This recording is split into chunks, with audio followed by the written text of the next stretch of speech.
Hello friends, home cook মঞ্চতে আপনাদের সবাইকে অনেক অনেক স্বাগত। আজ আমার রেসিপিতে থাকছে কাঁচা পেঁপে। আজ আমি বানাবো কাঁচা পেঁপের একটি নিরামিষ রেসিপি, যেটা খেতে হয় ভীষণই সুস্বাদু। আর এটা আপনারা ভাত, রুটি, পরোটা সব কিছুর সাথেই খেতে পারবেন।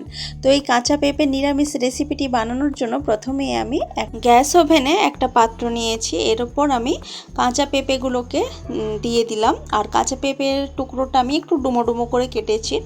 এখন পেঁপেটাকে একটু ভাপিয়ে নেব। তারপর আমি দিয়ে দিলাম কিছুটা আলুটাকেও পেঁপের সাথেই আমি একটু ভাপিয়ে নেব। একদম যে সফট বা নরম করে সেদ্ধ করব তা কিন্তু না, একটু হালকা করে ভাপিয়ে নেব।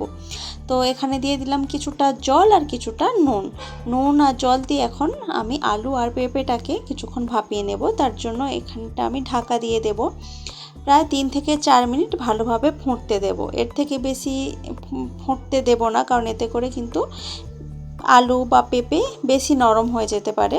তো 3 থেকে 4 মিনিট মতো পরেই দেখুন আমি ঢাকা খুলে দেখিয়ে দিচ্ছি আপনাদের যে আলু পেঁপেগুলো কিন্তু একদমই গোটা গোটা আছে, একদমই গলে যায়নি। এটাকে তারপর আমি গ্যাসটা অফ করে আমি জল ছড়াতে দিয়ে দিয়েছি। এরপর একটা মশলা আমি এখানে রেডি করে নেব। তার জন্য একটা বাটির মধ্যে আমি কিছুটা দিয়েছি আদা বাটা, তারপর দিলাম কিছুটা হলুদের গুঁড়ো। এরপর আমি এখানে দিয়ে দেব কিছুটা লঙ্কার গুঁড়োটা আপনারা আপনাদের পছন্দ মতো স্বাদ মতো দিতে পারেন। তারপর এখানে আমি দিয়ে দেব কিছুটা জিরের গুঁড়ো আর দেব কিছুটা ধনের গুঁড়ো। এই গুঁড়ো মশলাগুলো আমি কিছুক্ষণ আগে থেকে এইভাবেই সামান্য জল দিয়ে গুলিয়ে রেখেছি। এতে করে গুঁড়ো মশলাগুলো একটু ফুলে যাবে, একদম বাটা মশলার মতো কিছুটা স্বাদটা চলে আসবে। এতে করে আগে থেকে এইভাবে গুলিয়ে রাখলে রান্নার স্বাদটা একটু বেশি টেস্টি হয়। তো এখানটা জল দিয়ে বেশ ভালোভাবে গুলে আমি এই মশলাটাকে রেখে দেব।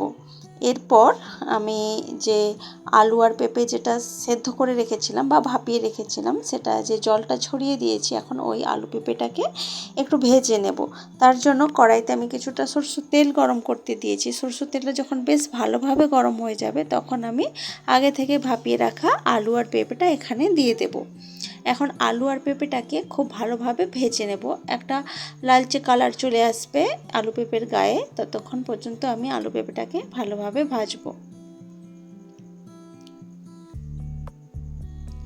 তো আলু পেঁপেটা কিন্তু বেশ ভালোভাবে ভাজা হয়ে গেছে। এখন আরও কিছুক্ষণ এইভাবেই নাড়াচাড়া করে ভেজে আমি আলু পেঁপেটাকে তুলে রাখবো। আলু পেঁপেটা ভাজার সময় কিন্তু কোনো রকম ভেঙে যায়নি, একদম সুন্দরভাবে ভাজা হয়ে গেছে। যেহেতু এটা আমি খুব বেশি সেদ্ধ করিনি, হালকাভাবে ভাপিয়ে রেখেছিলাম, সেই জন্য কিন্তু এটা হয়েছে। কড়াইতে আমি আবারও কিছুটা তেল অ্যাড করলাম আলু পেঁপেটা তুলে রাখার পর।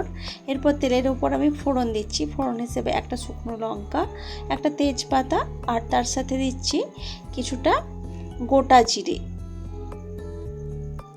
তো এই ফোড়নটা সুন্দরভাবে ভাজা হয়ে সুন্দর একটা গন্ধ বের হবে। তো তখন ফোড়নটাকে ভেজে নেওয়ার পর আগে থেকে গুলে রেখেছিলাম যে মশলাটা, আদা, জিরে, ধনে আর লঙ্কার গুঁড়ো, হলুদ গুঁড়ো, সেই গোলা মশলাটাই এখানে দিয়ে দিলাম। এখন এই মশলাটাকে খুব ভালোভাবে কষিয়ে নিতে হবে, যেন মশলাটা থেকে তেল ছেড়ে আসে। ততক্ষণ পর্যন্ত কিন্তু মশলাটাকে খুব ভালোভাবে কষিয়ে নিতে হবে।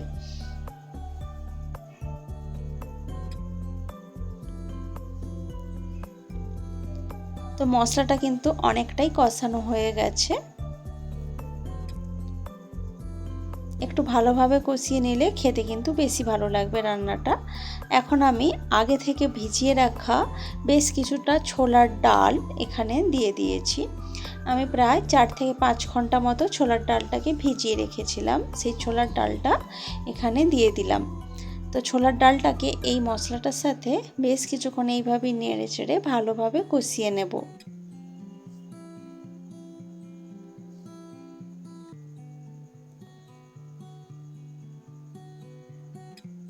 তো ছোলার ডালটাকে ভালোভাবে কষিয়ে নেওয়ার পর এখানে আমি দিয়ে দেব বেশ কিছুটা জল, যাতে করে ছোলার ডালটা ভালোভাবে সেদ্ধ হয়ে যায়। আর ছোলার ডালটা এমনভাবে সেদ্ধ করতে হবে যেন সেদ্ধ হয় কিন্তু গলে না যায়, সফট হয়ে যাবে কিন্তু গলে যাবে না। তো এখানে বেশ কিছুটা জল দিয়ে দিলাম। এখন এরপর আমি এখানে দিয়ে দেব কিছুটা নুন।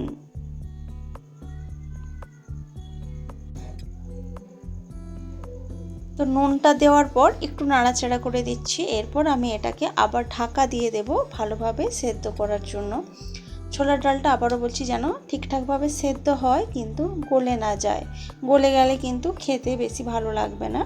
তো দেখুন ছোলার ডালগুলো কিন্তু একদমই গোটা আছে, কিন্তু হাত দিয়ে এইভাবে প্রেস করলে কিন্তু ছোলার ডালটা ভেঙে যাচ্ছে। এই রকমভাবেই কিন্তু ছোলার ডালটাকে সেদ্ধ করতে হবে।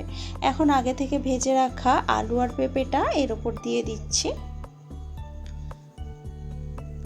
তো আলু আর পেঁপেটা দেওয়ার পর সব কিছুর সাথে খুব ভালোভাবে মিশিয়ে দিচ্ছি।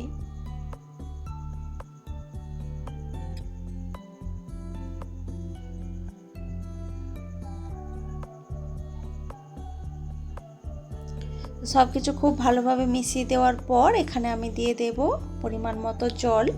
আলু আর পেঁপেটা তো ভাপানো আছে, কিন্তু আরও একটু সেদ্ধ হতে লাগবে, সেই জন্য সেই বুঝে জলটা দিয়েছি। তো জলটা দিয়ে একটু নাড়াচাড়া করার পর এখন আমি ঢাকা দিয়ে দেব। ঢাকা দিয়ে প্রায় 3 থেকে 4 মিনিট আমি গ্যাসের আঁচ মিডিয়ামে রেখে এটাকে ফুটতে দিয়েছিলাম ভালোভাবে। 3 থেকে 4 মিনিট মতো পর ঢাকা খুলে দিয়েছি। আর দেখুন জলটা কিন্তু অনেকটা শুকনো হয়ে গেছে। আর এতক্ষণে কিন্তু খুব ভালোভাবে আলু পেঁপেটাও যতটুকু হতে বাকি ছিল সেদ্ধ, সেটাও কিন্তু হয়ে গেছে। এখন আমি এর মধ্যে দিয়ে দিলাম কিছুটা চিনি আর কিছুটা গরম মশলার গুঁড়ো। নিরামিষ রেসিপি একটু চিনি দিলে খেতে কিন্তু এর টেস্ট আরও বেড়ে যায়, ভীষণই সুস্বাদু হয়। তো চিনি আর গরম মশলাটা দেওয়ার পর একটু নাড়াচাড়া করেই কিন্তু আমি গ্যাসের আঁচটা অফ করে দেব। অফ করে একটু ঢাকা দিয়ে দেব স্ট্যান্ডিং টাইম দেওয়ার জন্য। তো একটু ঠান্ডা হয়ে যাওয়ার পর আমি তারপর এটাকে সার্ভ করে দিয়েছি। দেখুন দেখতে কিন্তু ভীষণই সুন্দর হয়েছে আর খেতেও ভীষণই সুস্বাদু হয় এই রেসিপিটি। ভাত, রুটি, পরোটা যে কোনো সাথেই কিন্তু আপনারা খেতে পারবেন। আর নিরামিষ রেসিপি যেহেতু এটা, তো নিরামিষ দিনে এইরকম একটা রেসিপি থাকলে কিন্তু কোনো চিন্তাই থাকে না। তো রেসিপিটি আপনাদের কেমন লেগেছে সেটা কিন্তু কমেন্ট করে অবশ্যই জানাবেন। ভালো লাগলে লাইক, কমেন্ট, শেয়ার করবেন এবং প্লিজ আমার চ্যানেলটি সাবস্ক্রাইব করে আমার পাশে থাকবেন। তো আজকের ভিডিওটা এ পর্যন্তই থাক।